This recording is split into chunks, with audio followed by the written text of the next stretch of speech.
So today we will talk about epilepsy or what we call as seizure. इसको हम हिंदी में मिर्गी या what we call as fit पढ़ना कहते हैं. It is mainly caused by the hyperactivity in the brain, जिसकी वजह से ऐसे मिर्गी या सीजर पड़ते हैं पेशेंट को.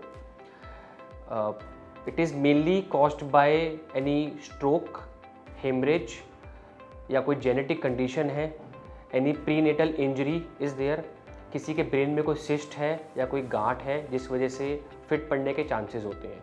लेकिन 40 to 50% पेशेंट्स के अंदर कोई कॉज नहीं मिलता है और उन पेशेंट्स के अंदर MRI भी नॉर्मल होता है और EEG भी नॉर्मल होता है, जो इनके हॉलमार्क टेस्ट होते हैं. मेनली सीजर के अंदर डूज एंड डोंट्स होते हैं जो हमको फॉलो करने हैं जब किसी पेशेंट को मिर्गी का अटैक पड़ता है.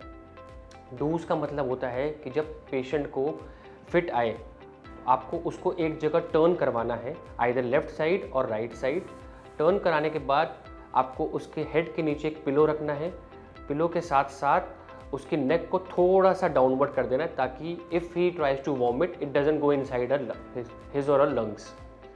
सेकेंड थिंग इज आपको कुछ भी उसके माउथ में नहीं डालना है. You don't try to put any finger, water और try to open the mouth of the patient. Third thing is there is an SOS medication which we have to give when there is a fit to the patient, and we will give that medication at that time.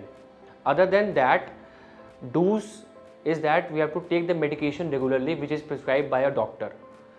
Don't have to miss any of the dosage, otherwise a fit can be easily caused again.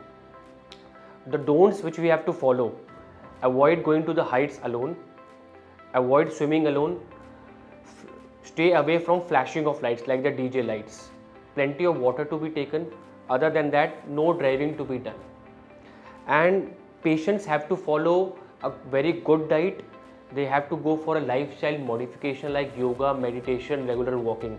Gymming should be avoided when the seizure is fresh. इसके अलावा अगर हम medications timely follow करेंगे और इन चीज़ों का ध्यान रखेंगे तो सीजर को हम रोक सकते हैं. और last but not the least, sleep and stress. Less stress, appropriate sleep should be there for around at least 8 hours, जिससे हम इसको ओवरकम कर सकते हैं और हम फिर से सीजर को while on medication हम रोक सकते हैं आने से. Thank you.